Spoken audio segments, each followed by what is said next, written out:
கடந்த ஜூன் மாதம் போயிங் நிறுவனத்திற்கு சொந்தமான ஸ்டார்லைனர் விண்கலம் சுனிதா வில்லியம்ஸ் மற்றும் புச் வில்மோரை ஏற்றுக்கொண்டு சர்வதேச விண்வெளி நிலையத்திற்கு சென்றது.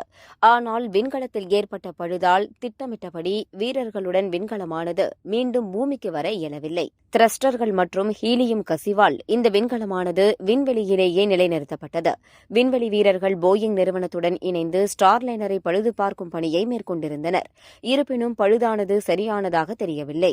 இந்நிலையில் சுனிதா வில்லியம்ஸ் மற்றும் வில்மோர் இருவரும் அடுத்த வருடம் பிப்ரவரி மாதம் ஸ்பேஸ் எக்ஸின் டிராகன் விண்கலத்தில் பூமிக்கு திரும்புவார்கள் என்று நாசா தெரிவித்திருந்தது.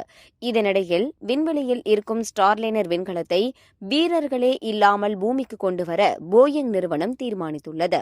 அதன்படி செப்டம்பர் 6ஆம் தேதி மாலை மெக்சிகோவில் உள்ள ஒயிட் சாண்ட்ஸ் ஸ்பேஸ் துறைமுகத்தில் பாராசூட்டுகளின் உதவியால் ஸ்டார்லைனர் விண்கலம் தரையிறங்கும் என்று தெரியவந்துள்ளது. ஆளில்லாமல் ஸ்டார்லைனர் பூமிக்கு வந்தால் போயிங் நிறுவனத்திற்கு அது பின்னடைவே.